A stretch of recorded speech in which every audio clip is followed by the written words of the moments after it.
All right, as promised, here's the fourth And final episode for the final day. episode for today. This is the this is the fourth shot that I promised, and this is also going to end chapter 6, and we're going to run into chapter 7 next time we get together.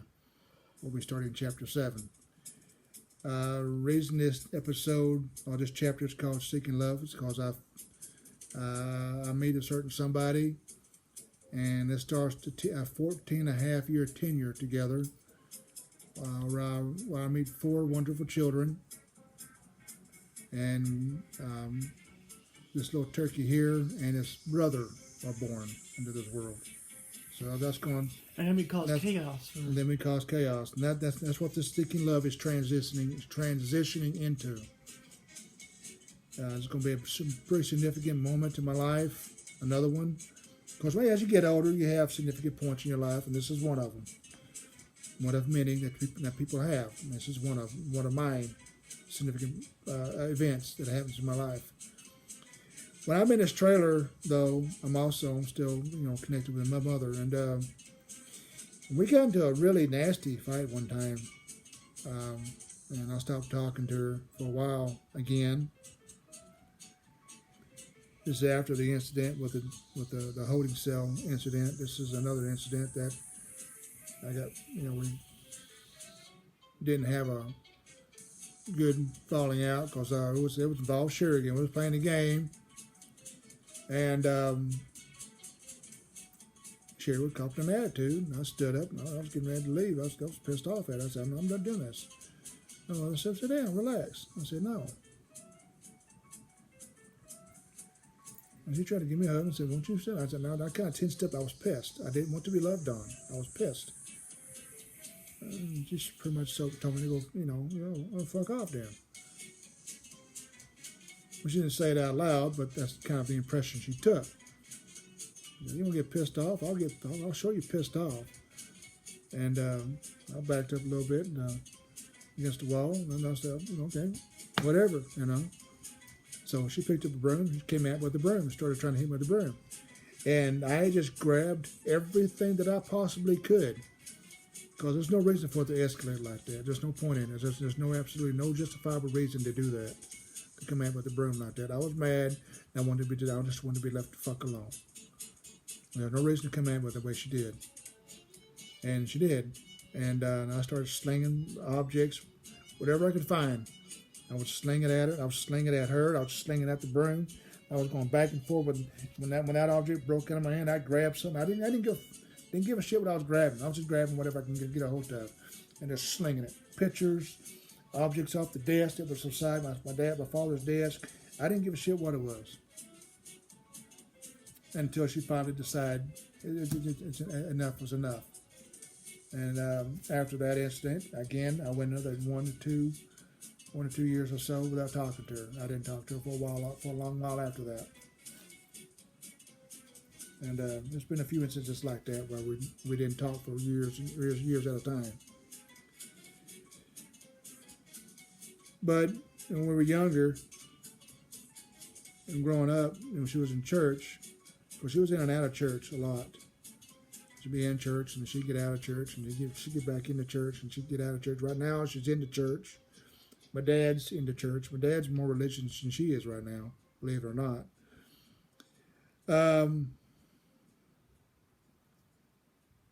Of course, I've got a Christian background. I can't stand anything doing by paganism, witchcraft, or anything ungodly. It bothers me. So her dreams, a lot of her dreams pictured me as a demon fighter, fighting demons, fighting against the evilness of the world.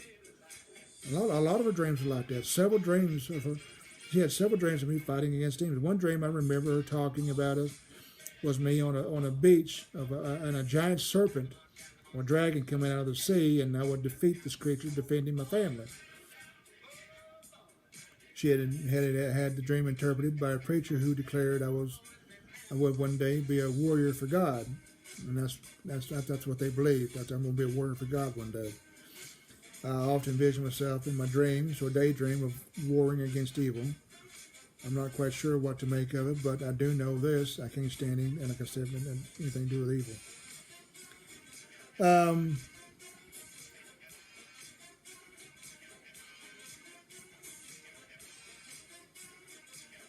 I don't just have a bunch of poems. I've wrote some stories.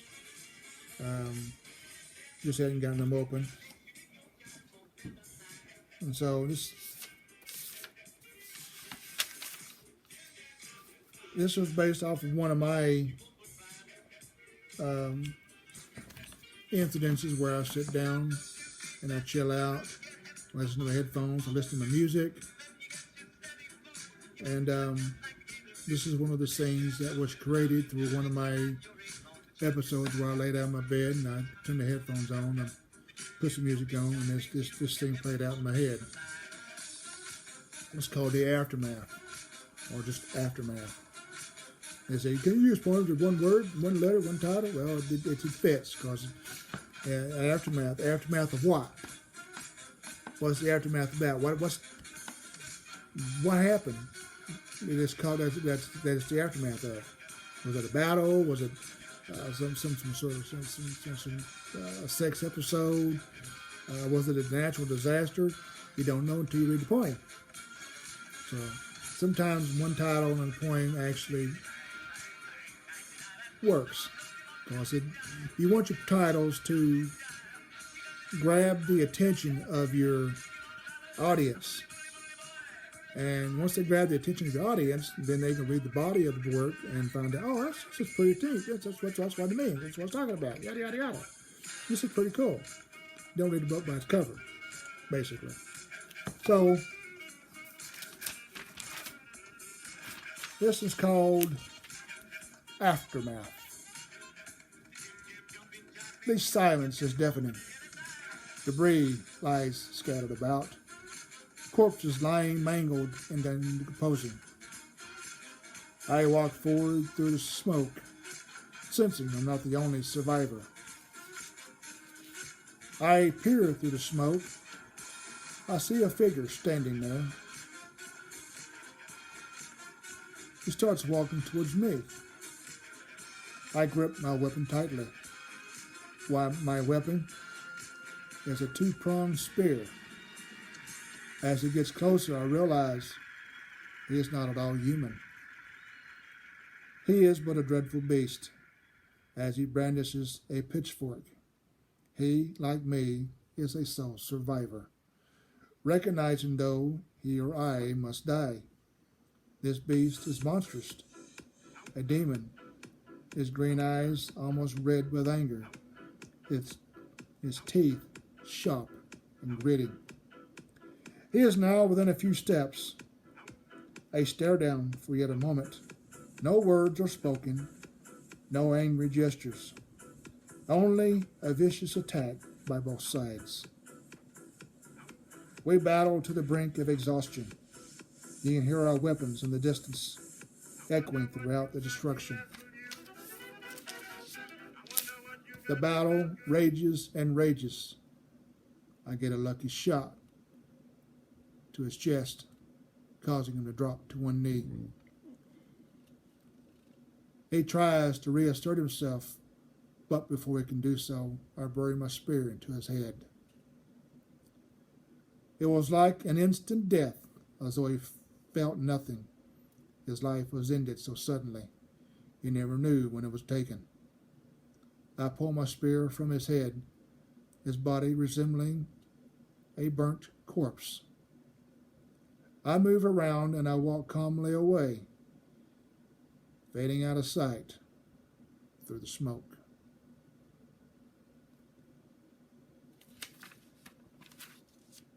What do you think of that one? I like it. You like that one?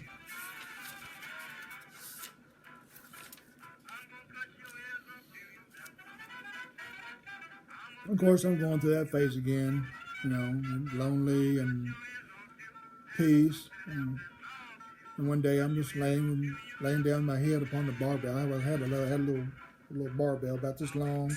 It's about 40 pounds, 50 pounds. I'd exercise with it every now and then. I just like I had my head laid on the middle of it, on the middle section of the barbell. I had my headphones on. I was listening to some calm melodic music, so like Enya or Enigma. I listen to both of them a lot. I want to get into a calm mellow mood. I was wishing that I had someone there with me. I would soon find someone, as my little sister would introduce me to our neighbor. But before she introduced me to our neighbor, I wrote this poem entitled Torn. Again, a one-title poem, but you don't know what torn is about until you read the poem. And that's the eye catcher. Torn. As I lay on the cold, hard floor, head resting on my barbell, staring blankly at the ceiling. My heart is being shredded. My stomach is in a knot. It's been way too long since I last felt love. A chance to hold someone dear. A chance to redeem my hopes. The hurt, the frustration is great. Soon maybe I'll find love. Soon maybe I'll be happy again. Soon maybe I'll fall in love. Soon maybe I won't hurt anymore.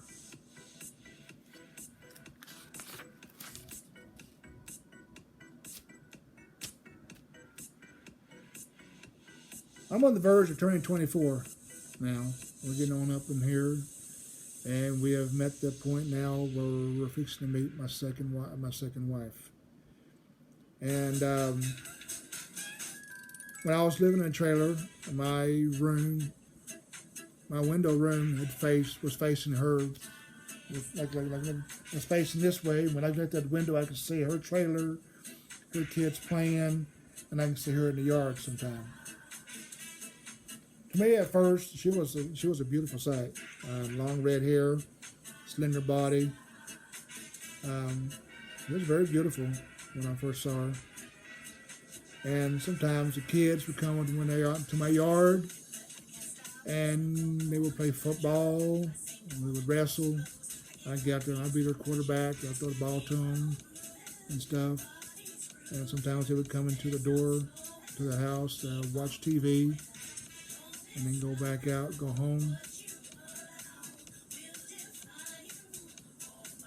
And like I said, I would peek out the window and I would look at her one time when she was out raking leaves in the yard.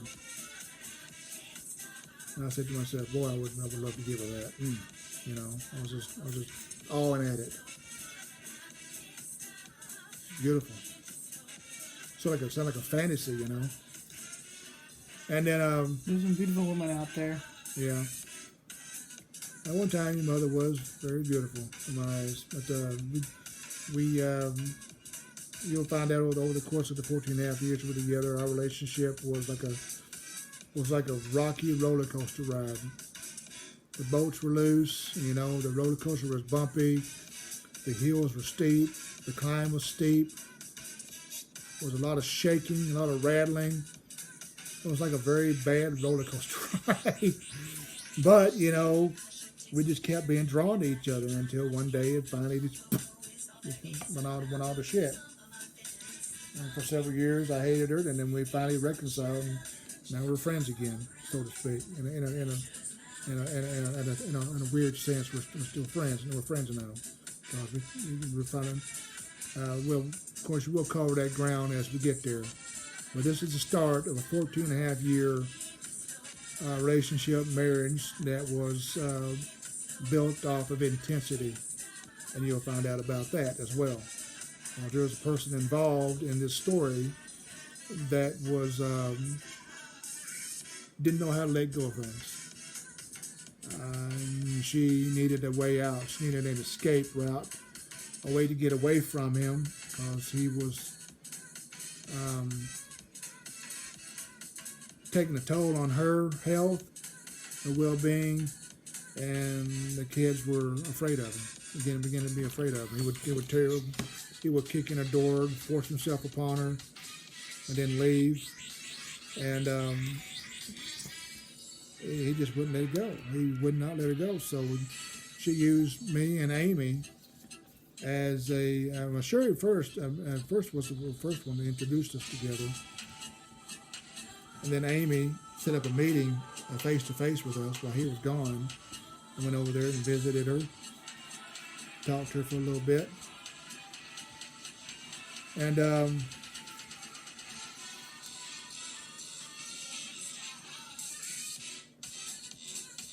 eventually we would connect, so to speak. But in the meantime, we sat down. She made me a glass of tea, and I sat there and drank tea with her. And we just sit there and talk for about 20, 30 minutes, just chit-chatting. And I'd go home after the visit was over. And then, of course, the kids would come over and they'll play and play. And then, of course, every now and then, like I said, I would pull the shades back. She never knew I was doing this, by the way. She never knew I was peeking at her through the shades. She never knew I was doing that, but I was doing it. I was sticking out the shades at her. And then one day she showed up at my door.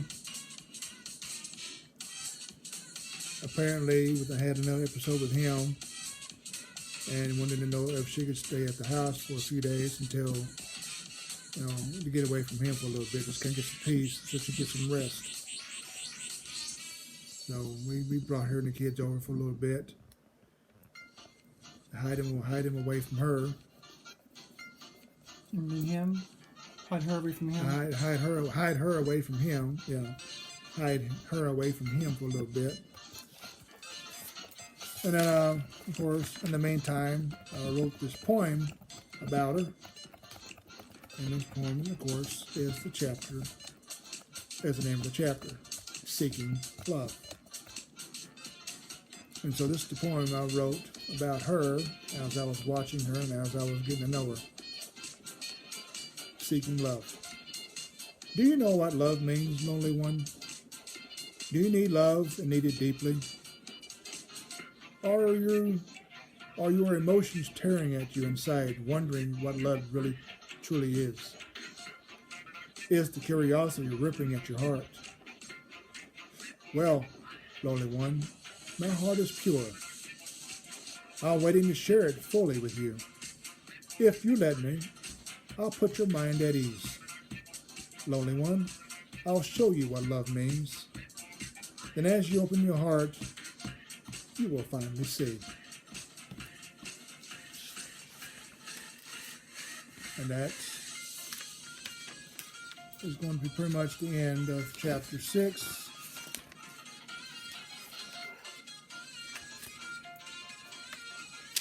Chapter 7. We'll start next week. We'll start next week. It will be called Breakthrough. As you see, the chapters are beginning to take on different meanings, different names. We've gone from dreams, gone to love, or we've gone from imaginations, introducing imaginations, introducing a dream, introducing love. Now we're going to be talking about breakthrough, and each chapter is going to be about a different topic. About different topics, and that's how we're doing it. We're going to cover different topics. And we're covering different significant breakthroughs and different significant parts of where I'm at in my life. And of course, like I said,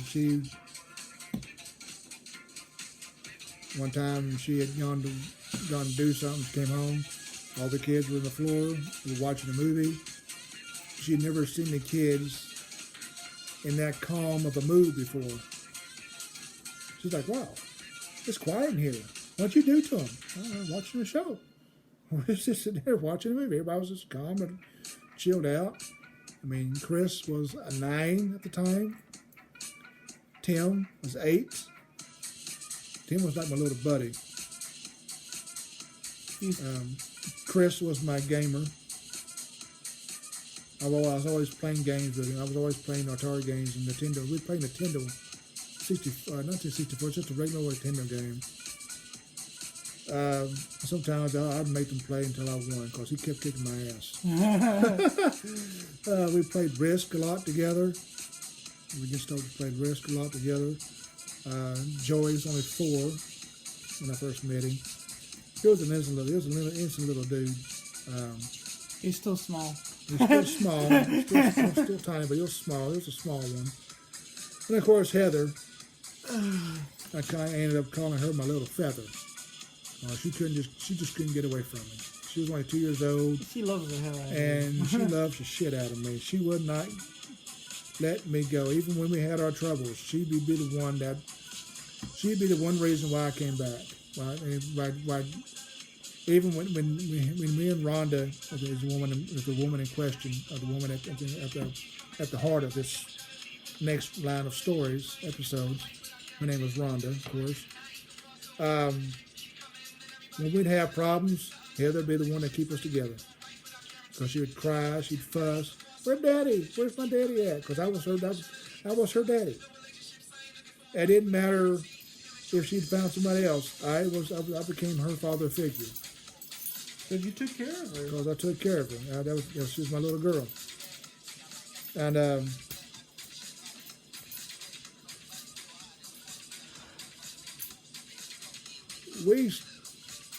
like I said, this relationship is going to start off on a really bad foot.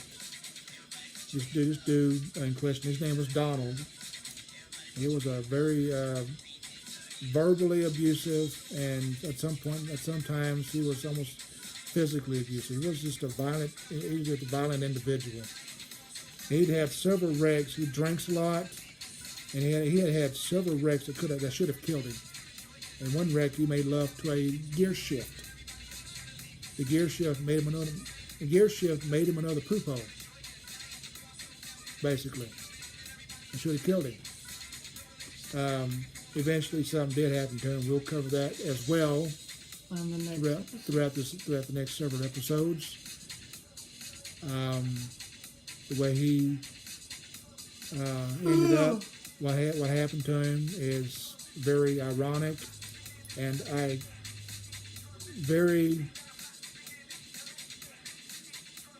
let's just say it's ironic what happened.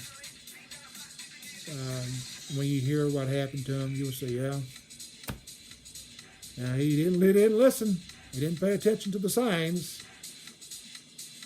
But there's going to be a lot to cover, and we're going to be covering that a lot. There's going to be a lot to soak in and a lot to digest in the next few episodes, because this relationship started off in a high-intensity mode. And they say, relationships that start off like that, very intense, with intense circumstances surrounding it, they never do last. They never last. And I am extremely surprised that this one lasted 14 and a half years. And you'll find out, you'll see why. You'll as we get into this part of the story, you may ask yourself, what kept them together? What kept them together? What kept them together? 4 little guys.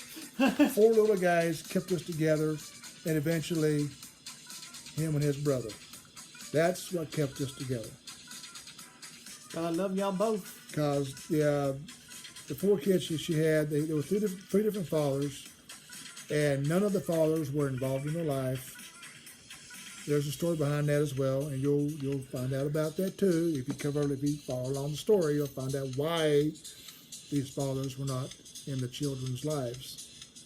We brought up the breast on all this stuff going on. Like I said, I'm trying to drag it out a little bit because I'm only at 24 minutes, and this is the last of this chapter. And I don't want to get started on the next one because there's a lot to unpack. There's a lot. As Jacob just said it, there's a lot to unpack.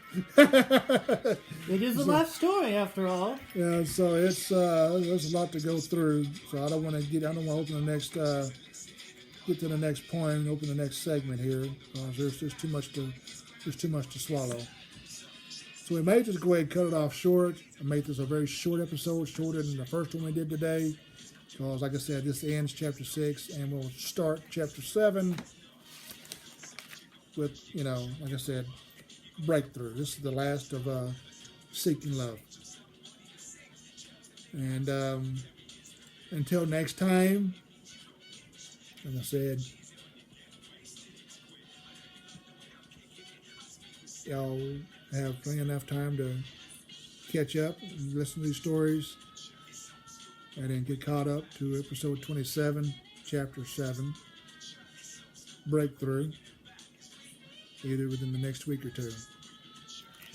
And so while you're doing that, y'all be well, stay well, and take care.